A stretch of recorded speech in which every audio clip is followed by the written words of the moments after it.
Saya akan kembali ke induk saya. Sebagai mahasiswa program doktor pada Ohio State University OSU pada Oktober dan November tahun 1984, saya berada di tanah air mengumpulkan bahan bagi penulisan disertasi saya. Selain harus ke sebuah perpustakaan di Yogyakarta yang menyimpan koran-koran Yogyakarta terbitan zaman revolusi, saya juga harus mencari bahan di Arsip Nasional, Jalan Ampera Raya, di daerah Kemang, Jakarta Selatan. Yang tidak kurang penting adalah mewawancarai sejumlah besar mantan jenderal yang berperan pada masa revolusi dahulu. Paling penting tentulah Jenderal A.H. Nasution, Jenderal T.B. Simatupang di samping Jenderal Soeharto, Jenderal Kemal Idris, Jenderal Suprayogi, Jenderal Aziz Saleh, Jenderal Sumitro, dan banyak lagi lainnya. Karena waktu itu Jenderal Beni Murdani berkedudukan sebagai Panglima ABRI, maka dia juga saya wawancarai. Sejumlah politisi yang berperan pada masa itu juga saya mintai keterangan. Muhammad Natsir yang menjabat Menteri Penerangan pada masa peristiwa tanggal 3 Juli tahun 1946 juga berhasil saya wawancarai. Subadio Sastrosatomo dan Daino, keduanya orang dekat Sultan Syahrir, juga saya datangi.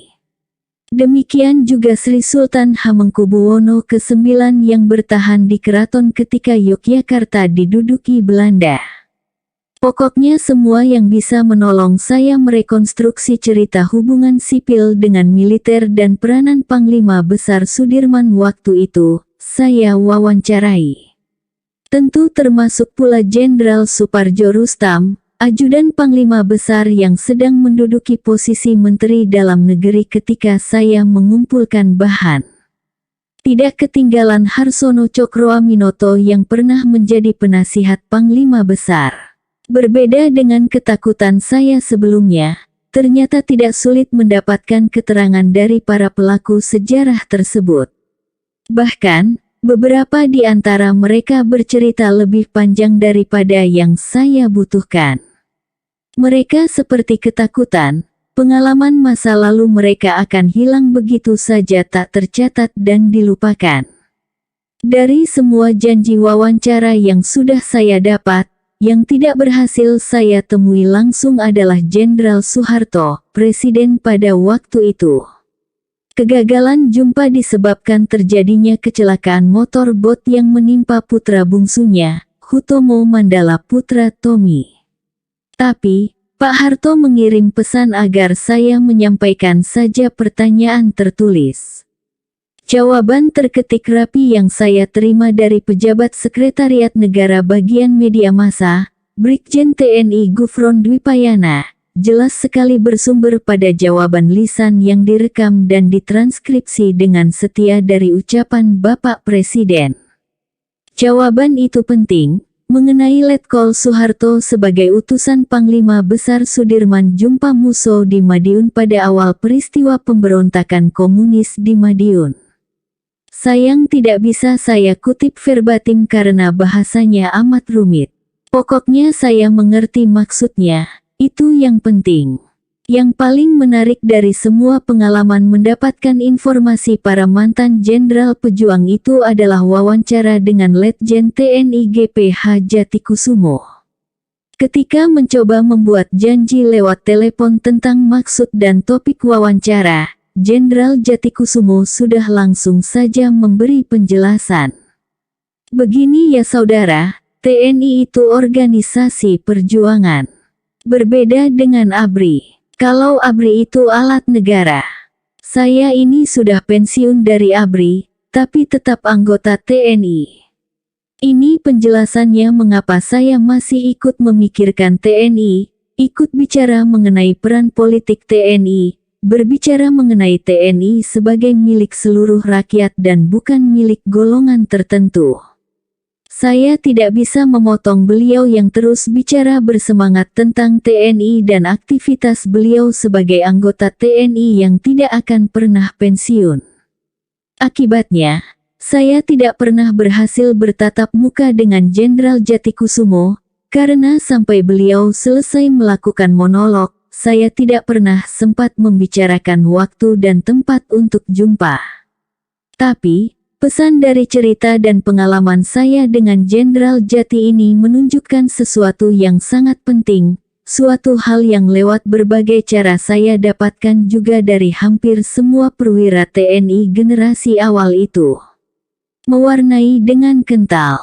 Penjelasan Jenderal Jatikusumo mengandung persepsi generasi Angkatan 45 dalam militer Indonesia terhadap TNI dan masyarakat sekaligus. Bagi tentara dari generasi itu, TNI adalah segala-galanya. TNI semua bisa, adalah ucapan populer di kalangan perwira itu ketika secara resmi TNI mendapat peran politik menjelang akhir tahun 50-an. Pada tahun 1984, Jenderal LB Murdani pernah mengatakan kepada saya, dari perwira TNI generasi 45 kita bisa dapat apa saja, dari lurah hingga presiden. Murdani membedakan antara tentara generasi 45 dan mereka yang lulusan Akademi Militer Pasca Revolusi. Yang terakhir ini disebut Beni sebagai peacetime army, tentara pandang dan memandang dirinya sebagai penghubung dua geasa damai. Murdani di generasi TNI itu, sebagai organisasi perjuangan yang menggunakan senjata, TNI bagi mereka adalah kelompok yang konsisten berjuang mempertahankan Indonesia dengan loyalitas tunggal. Suatu hal yang pada zaman revolusi, masa muda mereka, berbeda dengan partai politik dengan macam-macam ideologi dan kepentingan waktu itu. Bagi generasi ini, TNI adalah juga organisasi perjuangan yang tidak kenal menyerah dan memang tidak menyerah meski panglima tertingginya, Soekarno seorang sipil, menyerah kepada tentara Belanda di Yogyakarta pada tanggal 19 Desember tahun 1948. Pengalaman melihat pimpinan sipil menyerah sementara mereka masuk hutan bergerilya mewarnai dengan kental sikap dan cara pandang tentara generasi itu kepada politisi sipil. Ikatan mereka dengan TNI pasti jauh lebih fanatik daripada ikatan yang sama antara mereka yang berjuang dalam partai politik dan partai mereka masing-masing. Bagi mereka, TNI adalah the only game in town.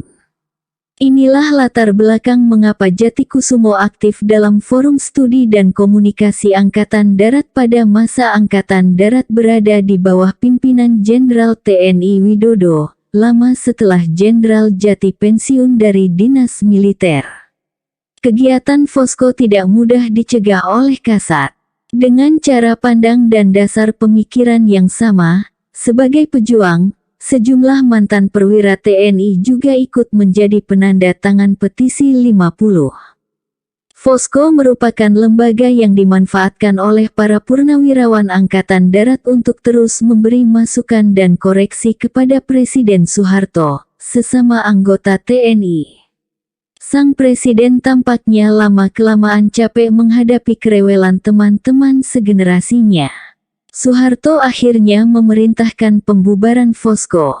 Dan salah satu akibatnya, usia jabatan Kasat Jenderal Widodo menjadi pendek. Adapun para penanda tangan petisi 50, lewat tangan Pangkop Kamtib Sudomo, mereka dibunuh secara perdata. Sebagai ilustrasi guna memperjelas cara pandang TNI terhadap diri serta tempat mereka dalam masyarakat, berikut ini pengalaman saya dengan Majen TNI Slamet Danusudirjo. Pernah menduduki macam-macam jabatan sipil di lingkungan pemerintahan, setelah pensiun Slamet sibuk menulis novel.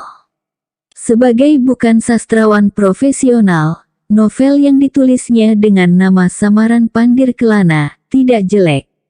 Jenderal yang novelis ini memang hanya menulis tentang pengalamannya selama masa revolusi.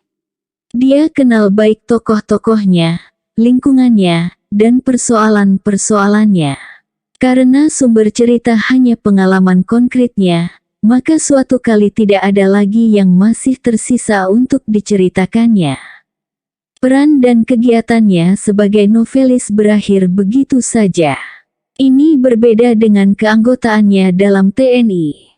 Yang menarik, meski beberapa novelnya sempat difilmkan, tidak semua penulis beruntung mendapat honor dari penjualan hak film dari novelnya. Jenderal Slamet tidak pernah merasa sebagai sastrawan. Kepada saya, dia pernah mengaku menolak hadir dalam sebuah pertemuan para sastrawan. Saya ini tentara yang menulis pengalaman zaman perang saja, katanya. Suatu kali Jenderal Slamet diminta jadi Rektor Institut Kesenian Jakarta. Tentu salah satu alasan meminta beliau menjadi kepala sekolah para seniman tersebut adalah karena selain kewibawaan beliau sebagai jenderal diharapkan membantu lebih menegakkan disiplin pada sebuah sekolah seni. Pada umumnya seniman memang sulit diajak disiplin. Jenderal Slamet juga seniman pengarang novel. Ringkas cerita, IKJ diurusnya dengan baik. Dia cukup tahu bahwa seniman tidak bisa diatur seperti tentara. Dan sampai beliau pensiun semua berjalan lancar-lancar saja di IKJ. Nah, beberapa saat setelah pensiun sebagai kepala sekolah para seniman itulah, saya jumpa Pak Slamet di Taman Ismail Marzuki. Waktu itu saya dipercayai menduduki posisi Ketua Dewan Kesenian Jakarta, DKJ, yang berkantor di kompleks yang sama dengan IKJ. Apa rencana berikutnya, Pak Slamet? Jawabnya singkat, saya akan kembali ke induk saya. Anda tahu apa yang dimaksud Pak Slamet dengan induk? Yah, TNI Angkatan Darat. Persis sama dengan Jatikusumo yang pensiun dari ABRI, tapi tetap merasa anggota aktif TNI. Yang menjadi pertanyaan dalam kepala saya waktu itu, ke bagian mana di Angkatan Darat Jenderal Slamet kiranya membayangkan dirinya akan kembali. Kalau gambarannya tentang Angkatan Darat itu adalah organisasi perjuangan, keadaan sudah lama berubah. Waktu Jenderal Slamet pensiun dari IKJ, penanggalan sudah menunjukkan penghujung tahun 90-an. Masa itu TNI sudah nyaris sempurna menjadi alat kekuasaan Presiden Soeharto. Pada 1984 tahun ketika Jatikusumo menyebut TNI organisasi perjuangan, perlawanan masih mungkin terdengar dari suara para anggota organisasi perjuangan tersebut. Dalam bentuk Fosko, misalnya. Tapi, menjelang tahun 90-an. Saya tidak pernah jumpa lagi dengan Jenderal Slamet sejak beliau pensiun dari IKJ. Jadi, saya tidak tahu bagaimana jadinya dengan rencana beliau kembali ke induknya. Sebagai pengajar pada berbagai sekolah militer, dan karena itu kenal perwira-perwira tinggi TNI waktu itu, saya bisa membayangkan betapa bingungnya perwira dari generasi muda itu menghadapi Jenderal Slamet dan Sudirjo yang ingin kembali ke kalangan mereka. Latar belakang mereka berbeda, etos dan motivasi jadi tentara juga lain sama sekali. Sebagai ilustrasi perbedaan etos tersebut, izinkanlah saya menyampaikan pengalaman saya sebagai guru besar pada Universitas Pertahanan Indonesia dalam berhubungan dengan para perwira TNI generasi muda tersebut. Salah seorang di antara mahasiswa kami, seorang kolonel, menulis tesis mengenai orientasi serta pilihan kejuruan di kalangan para taruna Akademi Militer Magelang. Temuan dia, mayoritas taruna di Akademi Militer Akmil, Magelang menghindar dari memilih jurusan tempur sebagai karir selepas mengikuti pendidikan di akademi. Pada umumnya mereka lebih memilih jurusan bantuan tempur. Mereka melihat jurusan tempur bukan profesi yang memberi harapan hidup di masa depan, kata kolonel itu menjelaskan tesisnya di depan para penguji. Masa bagi Kopassus sebagai pilihan para taruna pada era pasca reformasi ini sudah hampir tak berbekas, kata sang kolonel menjelaskan tesisnya lebih jauh. Dalam hati saya, Alangkah drastisnya perubahan sikap para calon perwira kita sekarang ini. Saya teringat cerita Letjen TNI Safri Samsudin yang hanya menulis Kopassus untuk 3 pilihan yang dihadapkan kepadanya ketika masih taruna Akademi Angkatan Bersenjata Republik Indonesia (AKABRI). Pada akhir 60-an dan 70-an, Kopassus memang impian utama calon perwira Angkatan Darat. Makhluk aneh sementara itu, rekan-rekan seangkatan Pak Slamet juga sudah pula berangsur habis dimakan usia. Yang tersisa pun sudah tidak ada waktu untuk memikirkan balik ke induk. Induk yang lama, rumah yang mereka bangun dan menjadi tempat bernaung sejak zaman revolusi sudah berangsur hilang sejak generasi itu tiba pada puncak kekuasaan setelah runtuhnya kekuasaan Soekarno dan bangkitnya Soeharto yang bertahan hingga 32 tahun. Pengalaman Jenderal Jatikusumo dan Jenderal Slamet adalah pengalaman para perwira TNI Angkatan 45, terutama yang memelihara cita-cita dan kemurnian semangat lama yang bersemi ketika mereka masih berusia muda di bawah pimpinan Panglima Besar Sudirman serta bertahun-tahun di bawah Jenderal Nasution pada tahun 50-an. Jatikusumo maupun Slamet adalah dua dari sejumlah jenderal yang setia hingga akhir terhadap semangat dan sikap masa muda sebagai pejuang yang memilih TNI sebagai organ perjuangannya. Inilah penjelasannya mengapa orang-orang ini mengalami alienasi dari induknya secara perlahan-lahan. Hingga akhirnya mereka tampil seakan makhluk yang agak aneh pada masa tuanya. Sebagai seorang peneliti peran politik tentara yang berkenalan dengan banyak perwira TNI sejak tahun 1965, dan kemudian mengajar banyak perwira generasi muda sejak awal 90-an. Saya dengan mudah melihat perbedaan para perwira dua generasi ini. Bagi generasi 45, TNI adalah rumah tunggal yang mereka bangun bersama, sehingga ketika harus meninggalkan dinas militer pada umumnya mengalami rasa kehilangan yang amat besar. Bagi generasi muda, TNI adalah sebuah pilihan di antara banyak kemungkinan pilihan lainnya. Dan pada umumnya selama berada dalam induk pilihan itu, mereka menyempatkan dan menyiapkan diri untuk berpindah ke induk lain setelah purna tugas nantinya. Tidak banyak di antara anggota generasi 45 itu pada masa pensiun dari dinas militer menyadari bahwa secara perlahan lembaga yang mereka tinggalkan telah mengalami modifikasi, baik oleh teman mereka yang berkuasa lama maupun penghuni baru, generasi adik dan anak-anak mereka. Dan induk masa lalu itu pun berangsur menyelinap ke dalam ingatan dan tinggal di sana sebagai kenangan yang wujudnya di lapangan menghilang secara cepat. Dengan latar belakang seperti itulah, Jenderal Slamet pada masa tuanya merindukan kembali induknya yang sebenarnya telah hilang. Sedihnya pula, kesempatan punya dunia lain, induk lain, sastrawan misalnya, tidak berkenan buat perasaannya. Dalam keadaan demikian, risikonya memang kesepian. Ikatan dengan induk bagi para generasi awal TNI ini memang luar biasa kuatnya. Saya masih punya kisah lain tentang itu. Ketika berada di negeri Belanda pada tahun 1969 sampai tahun 1970, saya mendengar cerita menarik tentang Dr. T.B. Simatupang yang pernah diundang ke Holland dalam kedudukannya sebagai salah seorang pemimpin gereja sedunia. Simatupang datang sebagai tokoh gereja, tapi ternyata dia lebih banyak bicara mengenai TNI dan peran TNI yang penting dalam menyelamatkan Indonesia, kata seorang petinggi gereja Belanda kepada kami, beberapa wartawan Indonesia yang sedang training di Amsterdam waktu itu. Ketika berada dan berbicara di negeri Belanda itu, Simatupang sudah keluar dari dinas militer selama sekitar 17 tahun. Simatupang adalah Jenderal Mayor pertama TNI selepas Belanda meninggalkan Indonesia. Pangkat itu diperolehnya karena kedudukannya sebagai Kepala Staf Angkatan Perang Kasab.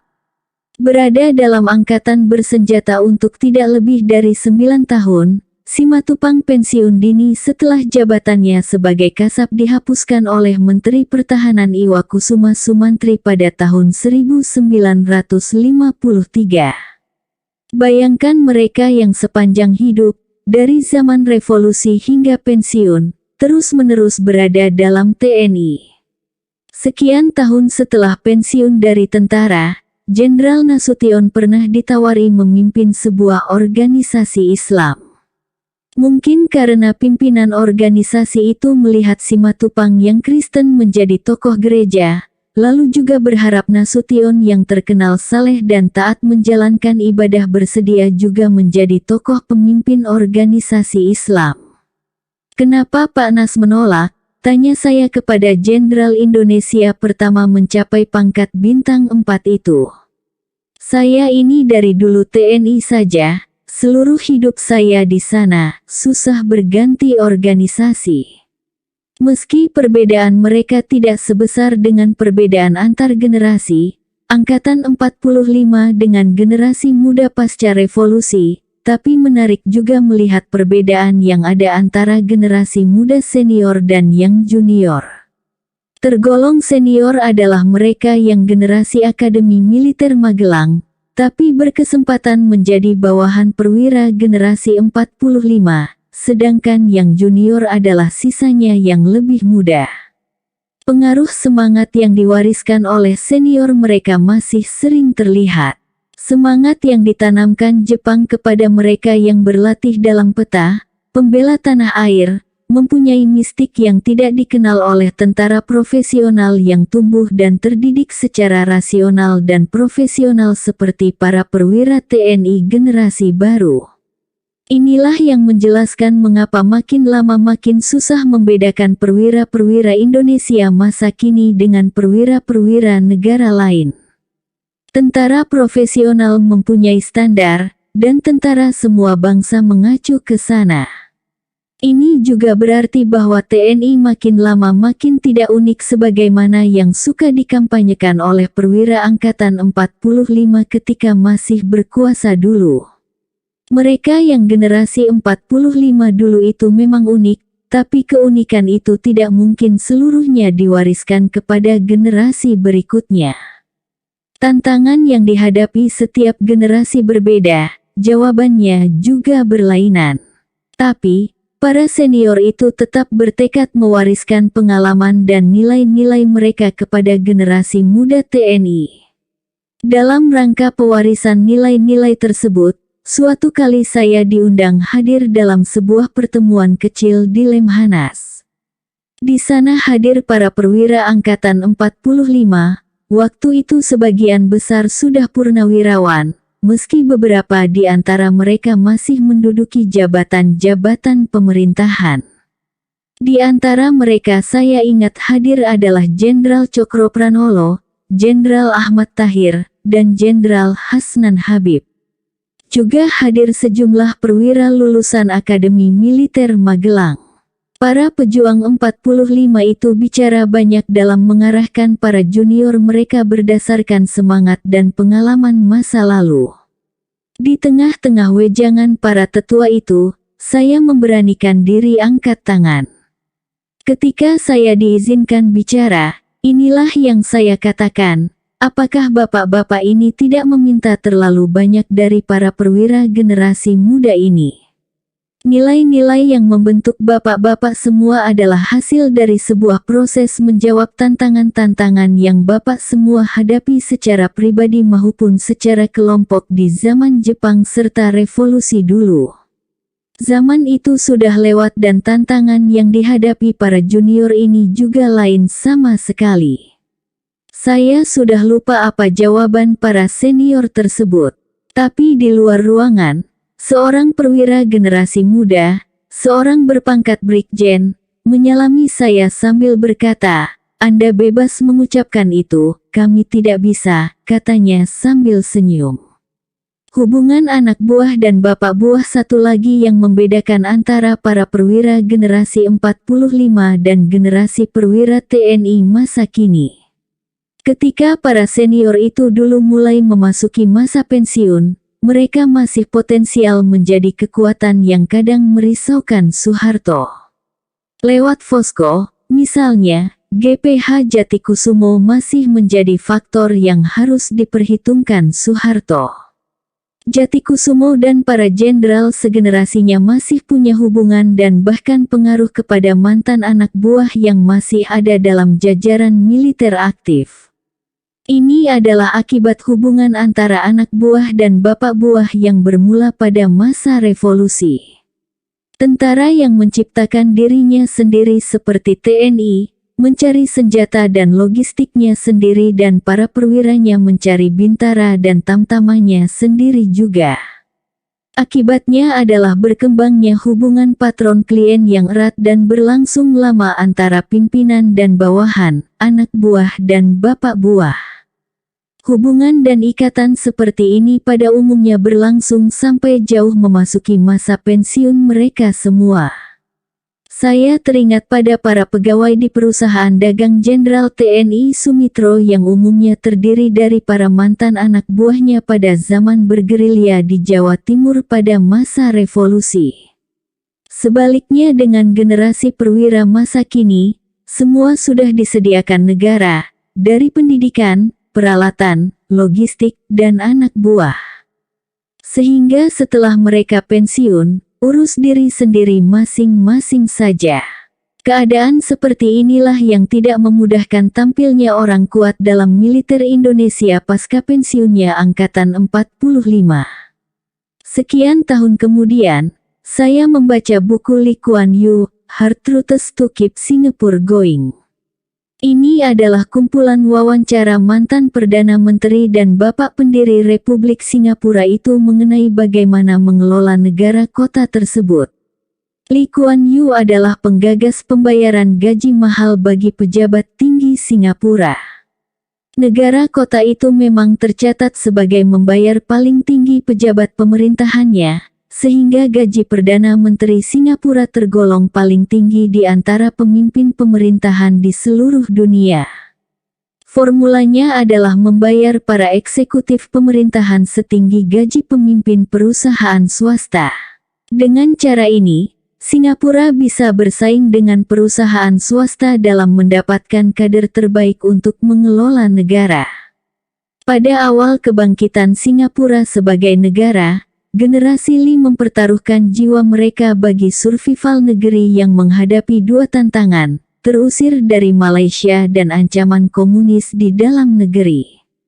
Pengalaman para pendiri Singapura itu tidak banyak berbeda dengan tantangan generasi Angkatan 45 kita. Mereka semua tidak punya banyak pilihan. Apakah generasi penerus akan berbuat sama seperti kami dulu? Tanya Lee. Tidak. Mereka sekarang punya banyak pilihan. Anda memerlukan sebuah revolusi untuk mendapatkan pemimpin seperti generasi saya dulu, kata Lee menjelaskan. Anda tidak mungkin mereproduksi motivasi yang sama pada generasi berikut. Kondisi sudah berbeda. Tiap generasi berbeda. Maka agar Singapura bisa bertahan di tengah berkembangnya bisnis besar di pulau itu, para pembesarnya harus mereka bayar mahal. Kalau tidak, tenaga-tenaga terampil sebagian besar akan memilih jadi pejabat tinggi di berbagai usaha bisnis, dan hanya mereka yang bermutu rendah yang akan bekerja di kantor pemerintah. Kalau sekarang saya, misalnya, ditanya mengenai mengapa TNI pada rapat pimpinan April tahun 2000 meninggalkan duifungsi, pendapat Lee Kuan Yew ini mungkin menarik untuk saya kutip sebagai penjelasan. Adalah sangat tidak fair mengharapkan anak-anak generasi sekarang berkorban secara tanpa pamrih membaktikan diri kepada negara sebagaimana generasi 45 dulu. ABRI menjelang perubahan, sekadar masukan. Kesempatan secara teratur mengajar di Sekolah Staf Gabungan ABRI, Lembaga Ketahanan Nasional, Sekolah Staf dan Komando Angkatan Laut, serta sering memberi ceramah atau berseminar di sekolah staf dan komando Angkatan Darat, memberi banyak kesempatan kepada saya berkenalan dan bertukar pikiran dengan para perwira menengah dan para jenderal TNI mengenai perkembangan politik Indonesia dan prospeknya serta peranan politik tentara. Naskah di bawah ini ditulis atas dorongan beberapa jenderal selepas saya berdiskusi dengan mereka. Saya tulis naskah ini pada pertengahan tahun 1997 dan disampaikan ke Jenderal Faisal Tanjung, Panglima ABRI, oleh Kolonel Syarifuddin Tipe, staf pribadi Panglima, yang kebetulan menjadi mahasiswa saya di Universitas Jayabaya masa itu. Di kemudian hari, Letjen TNI Dr. Syarifuddin Tipe menjadi rektor di Universitas Pertahanan Indonesia, tempat saya mengajar ilmu politik. Beberapa jenderal kemudian mengaku membaca naskah saya itu. Ini kalian baca, konon kata Faisal Tanjung kepada sejumlah jenderal setelah naskah itu diperbanyak di Mabes ABRI. Letnan Jenderal TNI Safri Samsudin bahkan mengaku masih menyimpan naskah tersebut sampai sekarang. Dengan sedih harus saya katakan bahwa Panglima Faisal Tanjung maupun Panglima Wiranto, yang menggantikannya, tidak pernah dimungkinkan berbuat sesuatu bagi perbaikan posisi dan kebijakan ABRI hingga datangnya reformasi. Seperti telah saya huraikan di berbagai tempat dan di berbagai kesempatan, sejak mencopot Jenderal TNI LB Murdani secara mendadak dan melakukan debeniisasi setelah itu, Soeharto tidak lagi percaya sepenuhnya kepada siapa saja yang ditunjuknya menjadi Panglima ABRI. Panglima ABRI yang sebenarnya sejak Beni dicopot adalah Soeharto sendiri. Keadaan ini banyak persamaannya dengan tahun-tahun terakhir kekuasaan Presiden Soekarno. Setelah Jenderal Nasution ditendang ke atas, pimpinan ABRI pada masa Orde Lama itu dijabat oleh Panglima tertinggi in function. Soekarno menggunakan istilah itu untuk menguasai tentara. Soeharto yang memang seorang jenderal, mengontrol tentara tanpa istilah. Soekarno seorang sipil yang gemar berseragam militer, memerlukan pembenaran untuk menguasai tentara. Tapi pada akhirnya praktik mereka sama, menguasai atau berusaha menguasai tentara. Soeharto berhasil, karena itu bertahan lama. Soekarno gagal, karena itu cepat terjungkir. Siapa saja yang dengan saksama mengamati politik Indonesia sekarang pastilah sulit untuk tidak setuju bahwa sebuah perubahan politik bakal terjadi dalam waktu yang tidak terlalu lama lagi. Ada dua gejala yang menjadi tanda makin dekatnya perubahan itu. Pertama, usia kepala negara yang sudah di atas 70 tahun, suatu usia yang berada jauh di atas umur rata-rata yang bisa dicapai manusia Indonesia.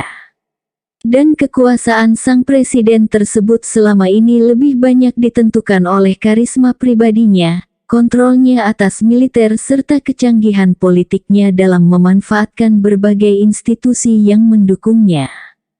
Kedua, maraknya gejolak masyarakat sebagai akibat makin dirasakannya ketidakpastian hukum, kesenjangan sosial, ekonomi, serta terasa terus menyempitnya ruang gerak masyarakat dalam ikut menentukan hari depan mereka sebagai warga negara.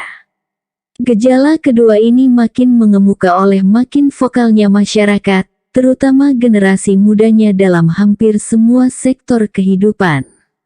Generasi muda adalah mereka yang menikmati perbaikan kualitas hidup sebagai akibat pembangunan yang dilakukan Orde Baru 30 tahun terakhir ini. Sebagai akibat dari suksesnya Orde Baru meningkatkan kualitas hidup sebagian besar anggota masyarakat, mereka kini berada dalam era revolution of rising demand. Kemakmuran menaik yang mereka nikmati justru membuat mereka menuntut lebih banyak lagi. Keadaan inilah yang menyebabkan stabilitas yang selama ini kita bangga-banggakan menjadi hal yang tidak lagi bisa dipertahankan. Stabilitas yang dulu menjadi landasan pembangunan kini telah kelihatan hasilnya dengan baik. Tapi, justru karena itu diperlukan suatu stabilitas baru, lantaran stabilitas lama sudah berhasil menyelesaikan tugasnya dan kini terasa dan terlihat tidak memadai lagi. Secara garis besar dapat disimpulkan bahwa stabilitas yang dulu dibangga-banggakan itu kini telah berangsur luntur oleh merajalelanya tiga hal yang berlangsung di atas landasan stabilitas tersebut: penyalahgunaan kekuasaan, iklim yang korup, kebijakan yang buruk. Penyalahgunaan kekuasaan terjadi karena kekuasaan negara yang terlalu besar, sementara perkembangan kekuatan masyarakat sangat lambat. Dua faktor penyebab keadaan ini. Pertama, secara kultural kita mewarisi tradisi negara tradisional yang kuat terhadap kaulanya dan negara kolonial yang amat perkasa terhadap anak jajahannya. Kedua, pembangunan kita selama ini memang masih lebih menekankan pertumbuhan dan belum serius dengan pemerataan. Padahal tanpa pemerataan, yang terjadi adalah konsentrasi kekayaan pada sejumlah kecil orang yang menjadi kaya oleh koneksi, bahkan kolusi dengan penyelenggara negara. Orang yang menjadi kaya oleh koneksi dan kolusi itu akan selalu sangat bergantung kepada negara. Orang-orang seperti inilah yang secara mati-matian mempertahankan status quo. Iklim yang korup adalah akibat kekuasaan yang amat besar, terpusat, dan tak terkontrol oleh masyarakat yang masih lemah. Dalam keadaan demikian, mereka yang dipercayai mengelola negara mempergunakan kesempatan seluas-luasnya untuk mendapatkan keuntungan sebesar-besarnya bagi kepentingan diri dan kelompok mereka sendiri. Mereka yang semestinya bekerja sebagai abdi masyarakat akhirnya hanya menjadi abdi negara. Korpri adalah abdi negara, bukan abdi masyarakat, dan kepentingan negara adalah apa yang pada umumnya mereka tafsirkan sesuai dengan interes mereka yang berkuasa. Kebijaksanaan yang buruk terkait langsung kepada kekuasaan yang sangat terpusat tak terkontrol dengan semestinya pada negara yang dilaksanakan oleh aparatnya. Dalam keadaan demikian, aparat pemerintah bisa dengan gampang membuat aturan tanpa harus berpikir berkali-kali mengenai dampaknya kepada masyarakat, sebab masyarakat toh tidak mempunyai kekuatan menentangnya. Iklim yang korup adalah akibat langsung dari kekuasaan terkonsentrasi yang dimiliki negara. Mereka yang mengelola negara bukan saja punya banyak peluang membuat kebijakan yang buruk, melainkan bahkan juga mendapat kesempatan memperkaya diri dan pengikut-pengikutnya karena mereka memiliki kewenangan besar yang didapatkannya sebagai pengelola negara yang amat kuat dan lalu membuat kebijakan yang menguntungkan diri dan kelompok mereka. Penyalahgunaan kekuasaan, kebijakan yang buruk, serta iklim yang korup, secara bersama menciptakan keresahan dalam masyarakat. Keresahan itu timbul oleh makin meluasnya di dalam masyarakat perasaan tidak diperlakukan dengan adil secara ekonomis, monopoli dan kesempatan luas bagi pengusaha keturunan Cina, politis suara rakyat tak diperhatikan, maupun secara legal, pengadilan yang selalu menguntungkan yang kuat. Masyarakat Indonesia yang makin sadar politik, makin lama makin tahu bahwa penderitaan yang mereka alami, diperlakukan secara tidak adil, adalah pertanda telah terjadinya pelanggaran terhadap kedaulatan rakyat oleh pemerintah dan aparatnya. Keresahan itulah yang merupakan lahan subur bagi terjadinya berbagai kerusuhan yang akhir-akhir ini melanda Indonesia. Tanggal 27 Juli tahun 1996 di Jakarta, peristiwa Situbondo dan Huru-Hara Tasikmalaya. ABRI dan stabilitas. Semua orang yang secara saksama mengamati politik Indonesia dewasa ini tahu bahwa stabilitas yang menjadi tumpuan pembangunan Indonesia selama ini tercapai oleh kerja keras ABRI. Adalah ABRI yang menciptakan dan memelihara stabilitas itu. Kalau analisis di atas bisa diterima, ABRI sebenarnya kini dituntut lagi menciptakan stabilitas baru untuk menjadi landasan pembangunan dalam pembangunan jangka panjang PJPI. Berbeda dengan keadaan pada awal PJP 1, yakni awal Orde Baru, tatkala peranan ABRI sangat menonjol pada periode pasca Gestapo PKI, sementara peranan masyarakat masih sangat rendah. Kini masyarakat Indonesia mempunyai potensi yang jauh lebih meningkat. Seperti dikatakan pada awal dokumen ini, pembangunan Orde Baru telah menciptakan sejumlah orang yang kritis dan selalu mempertanyakan haknya dalam negara yang berdasarkan kedaulatan rakyat ini. Jumlah orang kritis ini terus berkembang dan makin tidak mudah diabaikan.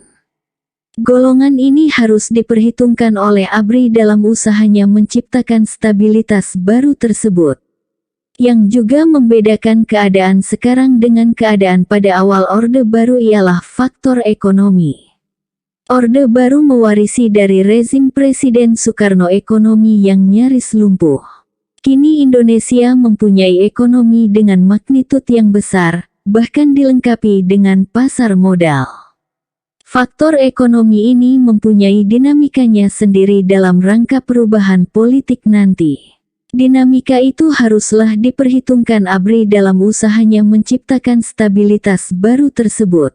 Tanpa dengan saksama memperhitungkan faktor ekonomi ini, pembangunan bukan tak mungkin terkorbankan, lalu kita harus mulai dari bawah lagi. Namun, ABRI juga harus waspada agar dimensi ekonomi ini tidak mendikte ABRI. Perlu diingat bahwa kita sebagai bangsa belum pernah mengalami perubahan politik dengan faktor ekonomi yang begitu menonjol seperti sekarang. Kalau ABRI kurang waspada, maka bisa terjadi bahwa stabilitas yang diciptakannya bukan stabilitas sejati, melainkan stabilitas semu yang hanya menguntungkan kepentingan mereka sendiri. Perbedaan lain antara awal Orde Baru dan sekarang adalah pada lingkungan strategis. Pada awal Orde Baru Indonesia masih berada dalam era Perang Dingin.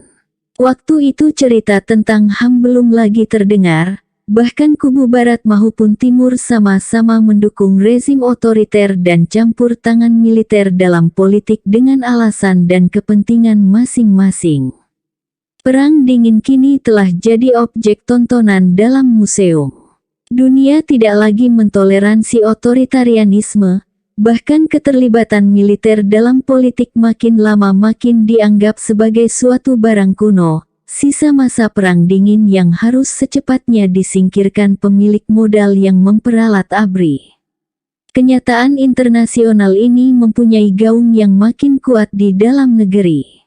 Di kampus-kampus kita sekarang para aktivis sering terdengar mempersoalkan duifungsi, dan militer mereka anggap tidak pantas menjamah politik. Keadaan ini semua tidak bisa dianggap sepi begitu saja oleh ABRI.